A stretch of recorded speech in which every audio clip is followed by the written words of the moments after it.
What's going on YouTube? It's Chris bringing you guys another Fantasy Puck video, and today I've got 13 must add and drop players for you guys. Fantasy hockey playoffs is right around the corner. Some of you guys might even start next week. I know typically they start week 23, but for some of you, they could start next week. I know I'm in a league that does start in playoffs next week. I'm currently sitting in second in that league, right behind Mike, ironically enough. So just before we get started, guys, let me know in the comments down below, 1 out of 10, how confident are you going into the playoffs? I know Kirill Kaprizov just went down. Looks like he's going to be out for 3 to 4 weeks. That's a huge blow if you guys own him.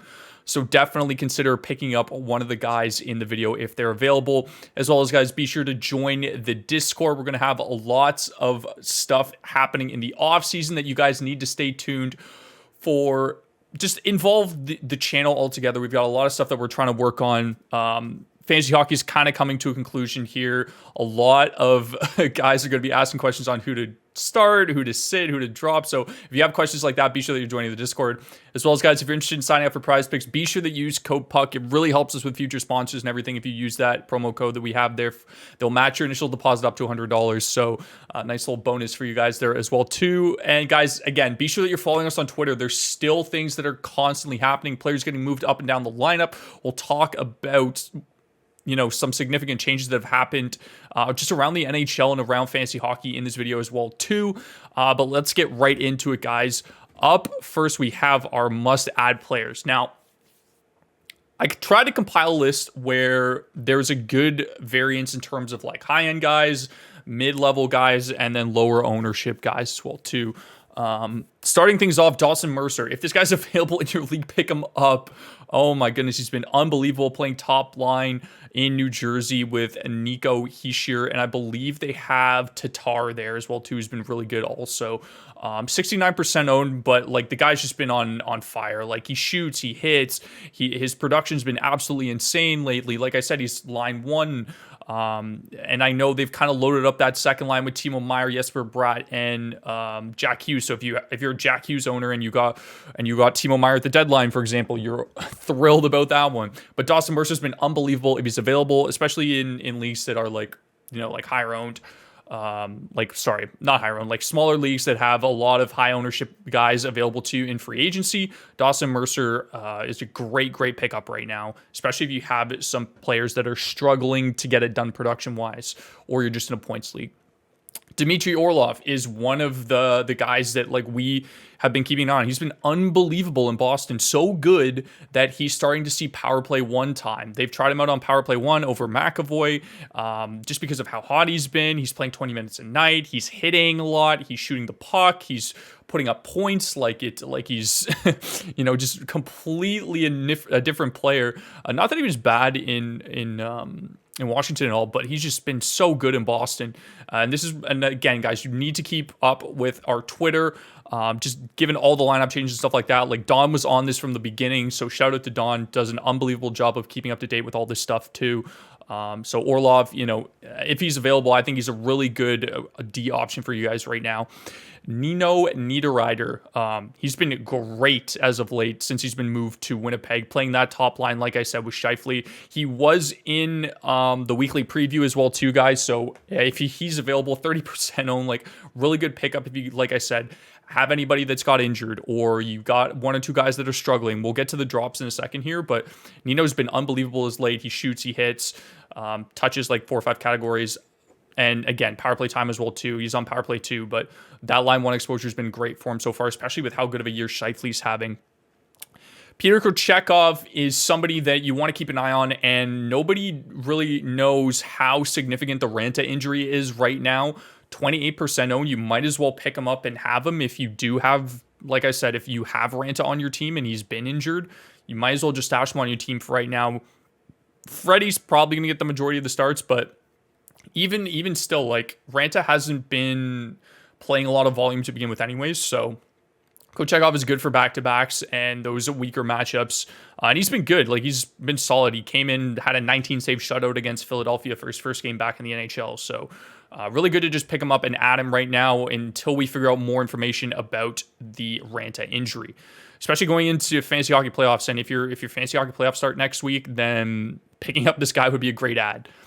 Sammy Girard, he's continued to be good in terms of production, even with Cale Makar coming back. So I still think he's worth picking up, especially given the fact that Colorado's playoff schedule is just ridiculous. We've gone over this before. I did say Bowen Byram. Byram's production's kind of dropped off. But he seems to be more involved peripherals wise. Like Girard doesn't really do much outside of get you points and get you power play points. So just something to keep an eye on there. If you're looking for a more peripherals defenseman, I'd probably look somewhere else. Like I said, Bowen Byram's not bad. He's been good once he's gone back from injury. But Girard's just been pretty consistent in terms of his point production as of late as well too. But like I said, he won't get you a lot of shots. He won't get you a lot of hits, maybe a couple blocks here and there, but he's just more of a point production power play kind of specialist guy. Akira Schmid, again, injuries. We need to keep up. Schmid's been great also. Anytime New Jersey's brought him up, he's been really, really good. And again, with Vanacek, he's probably going to get the majority of the starts, but Schmid is there for back-to-backs, and you get exposure to a ridiculously good New Jersey team. So if you need goaltending, this guy's 12%. You might as well pick him up and stash him on your team, especially given the fact that, like how hot New Jersey's been, and any type of back-to-back at all, like I'm streaming this guy 100% of the time. Finally, Eetu Luostarinen, I think is how you pronounce his name. There's a couple asterisks beside him for one reason. If you have fantasy hockey playoffs that start next week, which will be week 22, do not pick up anybody from Florida because they only play 2 games. So if you have fantasy hockey playoffs starting in week 23, Luostarinen is a great pickup. He's playing first line with Barkov. He's been unbelievable. He's been producing. He's been shooting. He takes a lot of faceoffs as well too, surprisingly. They had him in the top 6 when Bennett went down, And now that Bennett's back, they've just moved him up to the top line because of how good he's been. So great exposure there. Only 9% owned. Should be readily available in some of the deeper leagues as well too. But again, guys, really good option, really good exposure there. And like I said, if you have fantasy hockey playoffs that start next week, do not pick this guy up because Florida only plays 2 games. All right, moving on to must-drop players, guys. Jordan Binnington. Now, I'm going to speak from my own previous experience and where because I do have Binnington in one of my leagues. My other 2 goalies are Linus Ullmark and Stuart Skinner. And I don't think I've started Binnington in the last month. To me, Binnington is just an absolute coin flip. There's some games where he puts up like an 800 save percentage, and there's other games where he puts up like a 940. Like I have no read on the guy whatsoever. I don't know when to start him. I don't know when to sit him. So he's just been sitting on my bench this entire time, taking up a roster spot because I don't know what to do with him. But I think right now I'm comfortable dropping him for a couple of reasons. Number one, like I said, he's a coin flip. So I have no idea whether or not I'm able to start him and he, wins me the week in goaltending, or if I start him and he loses me the week in goaltending. St. Louis hasn't been good as of late either. So I'm just at this point confident in dropping the guy, even though he's 70% owned by most people. And his really only upside is the amount of volume that he gets. So like, for example, if you count saves in your league, like I don't think it's a terrible option. He's going to screw you in 2 other categories, which if you count goals against or goals against average or save percentage, like any of those. So for me, I think he's a drop right now. I just have no use for on my team. I know there's some instances where your goaltending might not be as good, especially in deeper leagues, and you're like, I don't have a choice. I have to start this guy because he's getting starts. I totally understand that. But for me right now, he's a drop. Lucas Raymond has struggled a lot this season, whether it's like, the sophomore slump or Detroit just being bad in general. He hasn't been good.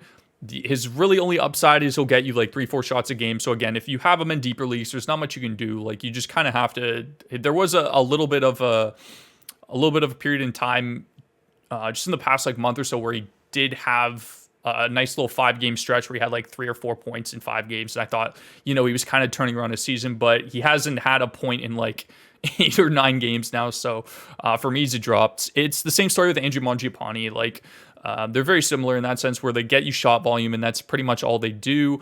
Like Mangiapane hasn't even been hitting as well either. So they're both drops to me. They're both on huge slumps. I think Raymond actually just broke his slump last game, but They just haven't been producing. They haven't been scoring. They haven't been getting you points. They're not getting you power play points. It's literally just shot volume. And even still, like the shot volume is not significant enough that I think if you have these guys, like I just think they're better options available, especially in leagues that count multiple categories. Like you can probably pick somebody up that you at least know is going to get like 3 or 4 hits a game than these two guys. So they're both drops for me right now. Erik Gustafsson had a great year in Washington because John Carlson was down. He was playing over 20 minutes a night. Rasmus Sandin has since come in. He's got like 5 points in 3 games. I was going to put Sandin on here and must add, but I want to get a little bit more. I want to get a little bit more of a sample from him, even though he's been playing like 23 to 25 minutes a night because, you know, he's really the only defenseman there now in Washington. But I obviously don't expect that sample to continue. And in the other circumstance, like Gustafsson just hasn't been playing. And when Gustafsson has played, he's played like 9 to 14 minutes a night, and he doesn't do anything. Like he gets you maybe like 2 shots and a block. So for me, he's a drop. Like again, in deeper leagues, like there's not much unless like Morgan Rielly goes down. I really don't see any value in him whatsoever. Because he's just like, he'll be on second power play. And like I said, like he doesn't play, like he gets 14 minutes a night. So, he's a drop for me. Dan Vladar, Markstrom's actually been surprisingly better. Like he's kind of turned his game around. He started like the last 6 games for Calgary, and Vladar has just been, like I said, the backup. He hasn't been playing. He's been bad when he has been in. The last game that he played, he got yanked within like the first period and a half. So he's a drop for me right now. He's only 14% owned. Again, like he just doesn't see any volume. It was different before when they were splitting, but right now, especially going into fantasy hockey playoffs, you want to try and look for other goaltenders. Like Schmid is a good example. You can pick up Kochetkov, guys that I mentioned earlier in the video, and he just hasn't been good at all for me. Or in general. So Vladar's a drop. And then Calen Addison, he's been like a healthy scratch for the past like 4 games. Kind of sucks because when Klingberg came in, he was somebody that I was really excited because I think that I thought that he was initially gonna kind of pop off and turn his season around because of how bad Anaheim was, and now that he was playing power play 1 in Minnesota. But with Kaprizov going down and the fact that he just hasn't been producing on Minnesota either, that hasn't really worked out. And Calen Addison's just kind of been the victim of that situation, guys. He's been a healthy scratch for the past like 4 or 5 games. So I think he's just a drop at this point. Like I don't see him, unless there's an injury that happens to one of the Minnesota defensemen, I don't see him being a serviceable defenseman going forward. All right, guys, that's going to do for this video. Thank you so much for watching. If you have fantasy hockey playoffs next week, good luck to you guys. Mike will be having the preview out on Sunday. I know we said we might get it a little bit early, but things came up this week, so Mike's going to have that preview for you guys on Sunday, so look forward to that. I will see you guys in the next video. Have yourselves a fantastic rest of your day.